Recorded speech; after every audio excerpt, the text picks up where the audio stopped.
Ici Loust, le cours d'eau breton a été bien impacté par les dernières inondations. Et si les chemins de halage sont rouverts aux promeneurs depuis samedi, il reste encore de nombreux dégâts. Une charge de travail qui vient s'ajouter à celle de l'avant-saison de la navigation pour les agents de la région.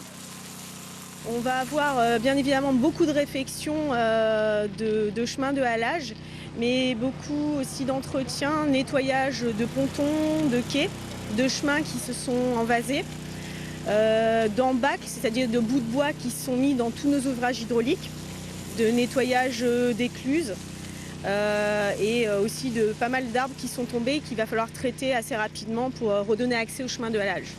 Chaque marquage au sol avant la réparation appelle à la vigilance des promeneurs. Sur ces 15 km faits en bicouche l'an passé, quelques kilomètres sont à rénover, comme ce tronçon de 30 mètres qui a été déporté sur le côté. À Paillac, les pics de crues successifs ont duré 5 longues semaines. La particularité cette année, c'est le fait que l'eau est restée très longtemps.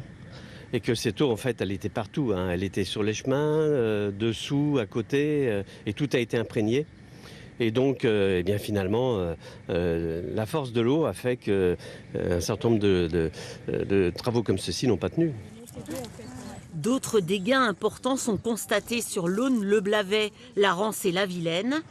Le premier chiffrage des travaux est estimé à 904 000 €, dont les 3/4 seront alloués à la rénovation des chemins. Il y a à peu près 4 millions de personnes en Bretagne chaque année qui fréquentent ces chemins. On voit qu'il y a un enjeu, pas seulement touristique, il y a un enjeu pour les locaux parce que les gens des villes, des alentours viennent se promener ici pour une sortie du soir, pour une course, un petit peu de jogging. Donc on a une nécessité en tout cas d'entretenir ces chemins de halage.